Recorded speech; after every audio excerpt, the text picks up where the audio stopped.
আসল সত্যিটা জেনে গিয়ে অগ্নি টাকা উদ্ধার করলো। কথা সম্পূর্ণ জানতে দেখতে থাকো। দেখা যায় গল্পের শুরুতেই যে অগ্নি, এরপর কথা, সবাই মিলে তো অনেক মজা করছে। ঠিক সেই মুহূর্তেই একটা মেসেজ আসে আক্কির কাছে, আর আক্কি তো মেসেজটা পড়ে খুবই খুশি হয়ে যায়। সবাইকে বলে, দাঁড়াও দাঁড়াও, তোমাদের সবাইকে একটা সুখবর দিতে চলেছি, যেই সুখবরটা তোমরা আশা করনি। আর এই সুখবরটা শুনলে কিন্তু তোমরা খুব খুশি হয়ে যাবে। এত তাড়াতাড়ি যে সুখবরটা আসবে, সত্যি বলতে এটাও আমি আশা করিনি। আর সবাই তখন বলে, আরে বাবা, সুখবরটা কি সেটা তো বল। তখনই অঙ্কিত বলে, সুখবরটা হলো আমাদের নিউজ রসুসা টনিক একদম লাইসেন্স পেয়ে গেছে আর সব পরীক্ষায় পাশ করে গেছে। আর এটা শোনার পর তো কর্তা দাদু কর্তা দিদা অনেক খুশি হয়ে যায় আর বলে, এই দিনটার জন্যই তো এতদিন ধরে অপেক্ষা করেছি। সব সময় মা আনন্দীকে ডেকেছি যাতে সব কিছু ঠিক হয়ে যায়, আর এটা যে হয়েছে তার জন্য তো আমার অনেক মজা লাগছে। তখন কর্তা দিদার চোখে জল দেখে কর্তা দাদু বলে, কি ব্যাপার রেনু, তোমার চোখ থেকে জল পড়ছে কেন?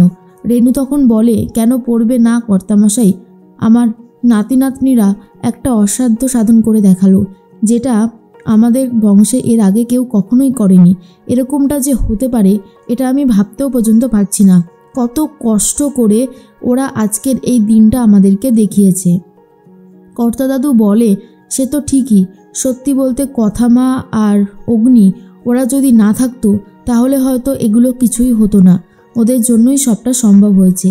এর মধ্যেই চিত্রা মনে মনে বলে, কিন্তু এর পরের যে ঝটকাটা লাগতে চলেছে না বাবা, সেটা আপনারা সামলাতে পারবেন না।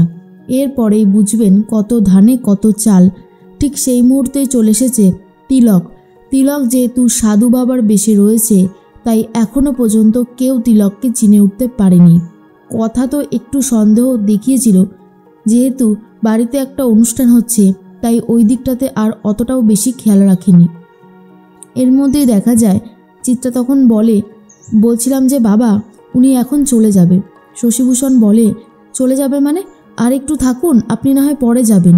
কিন্তু তিলক বলেন, না, অনেকটা সময় হয়ে গেছে, এবারে আমাদেরকে যেতেই হবে। তখনই চিত্রা বলে, আপনি একটু বুঝে শুনে কথা বলুন, বুঝেছেন? যে কেকটা অগ্নি বানিয়েছে, রেনবো কেক, সেটা দেখার পরে তিলক আর লোভ সামলাতে পারছে না। তিলক বলে, তো সুন্দর একটা কেক রয়েছে।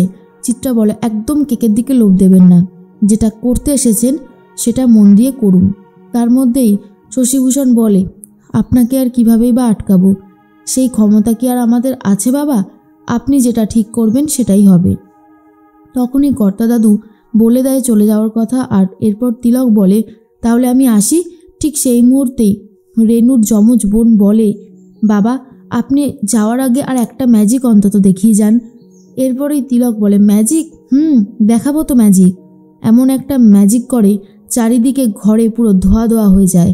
আর সেই সুযোগে তিলক ওপরে চলে যায় অগ্নির ঘরে, কিন্তু সেটা কেউ লক্ষ্য রাখেনি। আর এদিকে সবাই বলে, যা বাবা তাহলে চলেই গেছে। এরপর সবাই মিলে কেকটা কেটে উদযাপন করবে বলে ঠিক করে। তখনই কর্তা দিদা আর কর্তা দাদু কেক কেটে একে অপরকে খাইয়ে দেয়। অগ্নি তখন বলে, এবারে তাহলে বোঝাই গেল সব কিছু ঠিকঠাক হয়ে গেছে। কথার পাশে গিয়ে কথাকে বলে, জানিস কথা, 60টা বছর কতটা সময়। আমি শুধু ভাবছি আমরা কি এতটা সময় পাবো? তবে হ্যাঁ, যেটুকু সময় পাই না কেন, আমরা সব সময় হেসে খেলে আনন্দ করে বাঁচব, যেন মনে হয় 1 বছরকেও 100 বছর। তখন কথা বলে, ঠিকই বলেছেন পাচক মশাই, আমাদের জীবনে আর কি আছে বলুন তো? আমরা কাজ করব, হই হুল্লোড় করব, আনন্দ করব, ব্যাস এভাবেই জীবন কেটে যাবে। এর মধ্যে অঙ্কিত জুনিকে বলে, কি পারবেন দাদু আর ঠামের মতন এতগুলো বছর একসাথে এইভাবে থাকতে?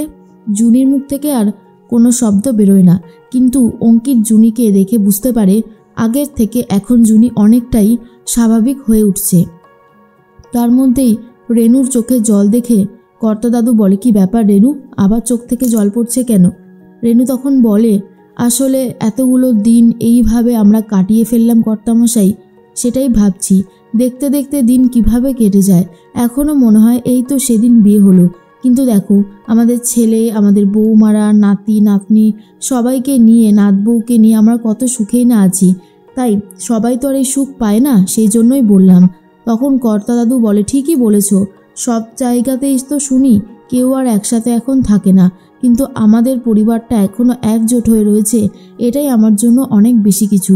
এর মধ্যেই ছোটকা তখন বলে, কিরে অগ্নি, তুই পারবি বাবা মার মতন করে এতগুলো বছর একসাথে কাটিয়ে দিতে কথাকে নিয়ে? তোদের তো সবে 1 বছর হয়েছে। অগ্নি তখন বলে, হ্যাঁ এই 1 বছরেই যা দেখলাম। এই নিয়ে কথার অগ্নির মধ্যে একটু খুনসুটি হতে থাকে আর নাচ গান চলছে। ঠিক তখনই কথা খেয়াল করে যে তিলককে মানে ভণ্ড পুরোহিতকে কোথা থেকেও যেন একটা বেরোতে দেখলো। তাড়াহুড়ো করে চলে গেল। আসলে তিলকের ওপরে গিয়ে অগ্নির ঘর থেকে 50 লক্ষ টাকা নেওয়া হয়ে গেছে, তাই তিলক পালিয়ে গেছে। চিত্রা ভাবে, তিলকটা ঠিকঠাক যেতে পারলো তো? যাওয়ার আগে ওকে তো একবারও দেখলাম না। কথা ভাবে, আমি কি এতটা ভুল দেখলাম?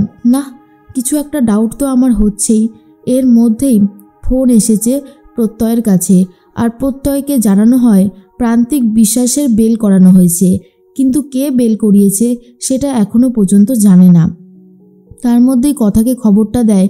কথা বলে, কি বলছো প্রত্যয়দা, কিন্তু বেলটা করালো কে? প্রত্যয় বলে, আমিও তো সেটা নিয়েই ভাবছি, দাঁড়াও, খবর তো ঠিক জোগাড় করবই, কেউ আমাকে আটকাতে পারবে না। এদিকে কথা হঠাৎ করে বুঝতে পারে, ওপরে চলে যায়। ঘরে গিয়ে দেখে চারিদিকে জিনিসপত্র ছড়ানো। এরপর অগ্নি এসে দেখে 50 লক্ষ টাকা নেই, 50 লক্ষ টাকা চুরি হয়ে গেছে। আর এটা দেখার পর অগ্নি তো খুবই রিয়্যাক্ট করতে থাকে। তখনই প্র্যাটি বলে, কি হয়েছে? এরপর প্র্যাটিকে সবটা জানানো হয়। প্র্যাটি বলে, টাকা বাইরে এখনও যায়নি, আমার মনে হয় ভেতরেই কোথাও একটা আছে, কেউ যেন বাড়ির বাইরে যেতে না পারে। তখনই কথাকেই দোষারোপ করতে শুরু করে অগ্নি আর বলে, আজকে যা কিছু হয়েছে সব কিছুর জন্য শুধুমাত্র দায়ী তুই। গুড়াল থেকে এতগুলো লোককে এখানে আনার কি দরকার ছিল? তুই জানিস না বাড়িতে এতগুলো টাকা রয়েছে? কথা বলে, পাচক মশাই, ওরা গরিব হতে পারে, ওরা অতটা শিক্ষিত নাও হতে পারে, কিন্তু ওরা কখনোই এইভাবে চুরি করবে না। আপনার কোথাও একটা ভুল হচ্ছে। আমার যেটা মনে হয় যে এর পেছনে অন্য কেউ রয়েছে।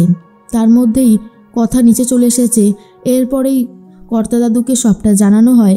কর্তাদাদু বলে, এই রকমভাবে 50 লক্ষ টাকা কেউ ঘরের মধ্যে রেখে দেয়? অগ্নি বলে, আপনি তো একজন বিজনেসম্যান, আপনি জানেন না কোথাও ক্যাশে পেমেন্ট করতে হয়, কোথাও আবার কার্ডে, কোথাও আবার চেকে? তো আমার এরকমই একটা পেমেন্ট ছিল বলেই আমি টাকাটা ঘরের মধ্যে রেখে দিয়েছিলাম, কিন্তু এই গুড়াল থেকে যারা এসেছে এরাই কিছু একটা করেছে। তখন কর্তা দাদু বলে, অগ্নিবো, মুখ সামলে কথা বলো, এরা কখনোই এরকম কিছু করতে পারে না। কথা বলে, পাচক মশাই, আপনার কোথাও একটা ভুল হচ্ছে। এরপরে কথা চলে যায় ওপরে গিয়ে তিলকের হাতে যেটা ছিল সেটা দেখে নিয়েছে আর বলে, এই দেখুন, এটা তো ওই ভণ্ড সাধুটার হাতে ছিল না? আমি খুব ভালো মতন বুঝতে পারছি যে এই সব কিছুর পেছনে কে রয়েছে। আমি জরুরটা দেখেছিলাম, তিলক। আমি বলছি কি প্রত্যয়দা, তিলক যে হসপিটালে ভর্তি রয়েছে সেখানে খোঁজ নাও তো। আমি 100% শিওর তিলক ওই হসপিটালে নেই। এই কুকর্মটা তিলকই করেছে।